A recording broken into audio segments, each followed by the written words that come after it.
not quite a year ago, I can distinctly remember pacing in my family's living room with my pregnant wife. She watching me back and forth as we just watched the endless newsreels of what was taking place in Eastern Europe, particularly in Ukraine. In seminary, I was taught that when you pray, you have to move your feet. There is something powerful and beautiful about prayer. Absolutely, I'm in that business.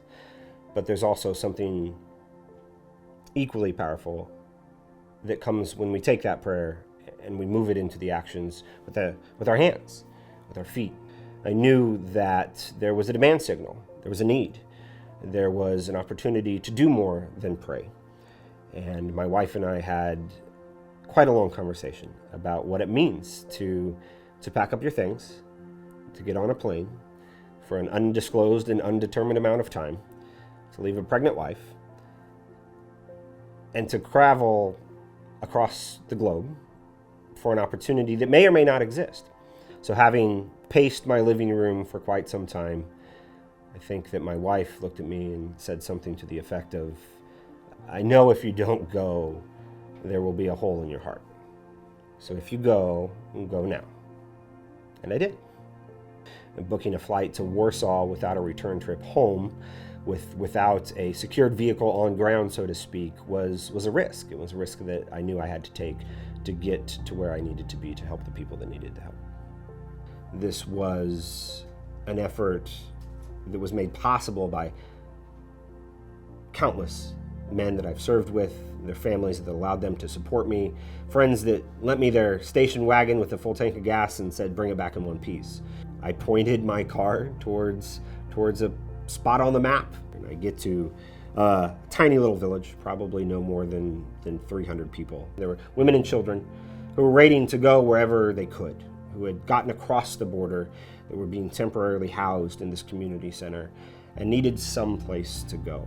That was my first trip, was receiving a family that needed to be driven to a town called Gdansk, which was, I want to say, 8 or 9 hours one way from where I was at in the border. But they had a resource there. They had an opportunity there. They had a warm touch. They had a family that was friends of friends who were willing to take them in.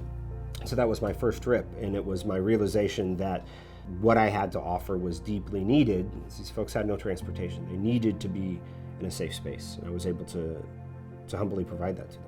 It was me driving to the border, finding people that needed to get somewhere, driving them to where they needed to be, turning around, going back, and picking up this endless amount of women and children that were in need of safety. And I had a mother, and she had 4 daughters. We were loading their bags in the back of the station wagon, and there was an interpreter there, and this little girl had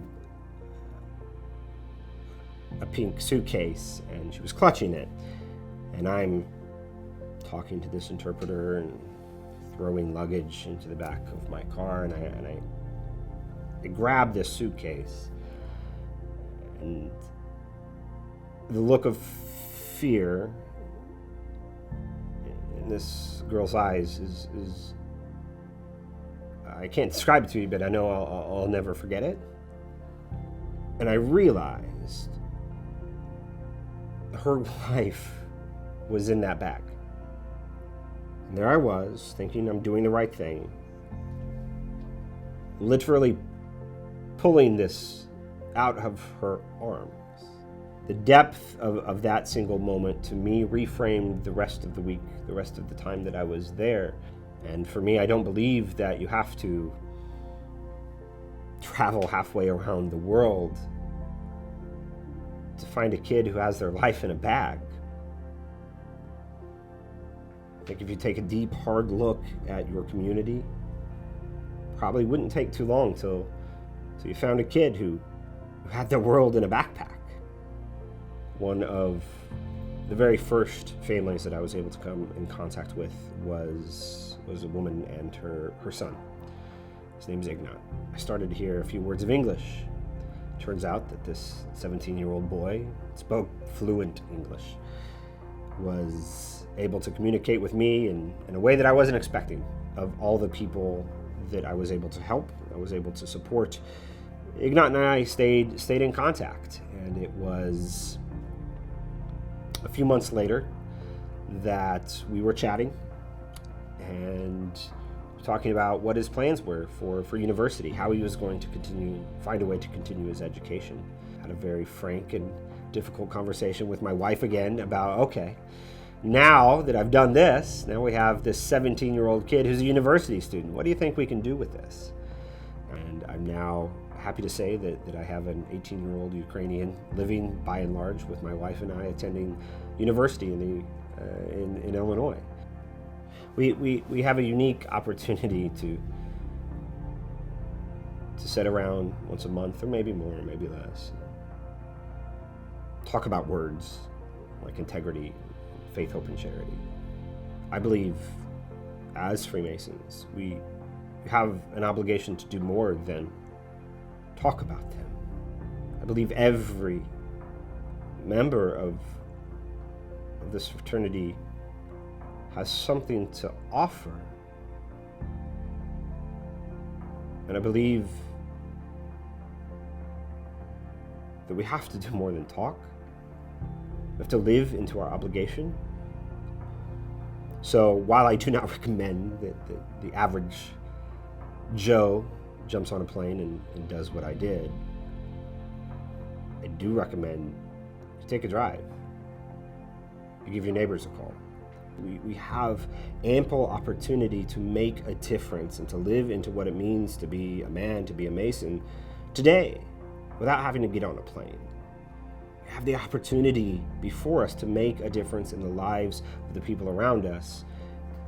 When you see someone struggling, whether it's halfway around the world or in your neighborhood, and you know you have the ability to help,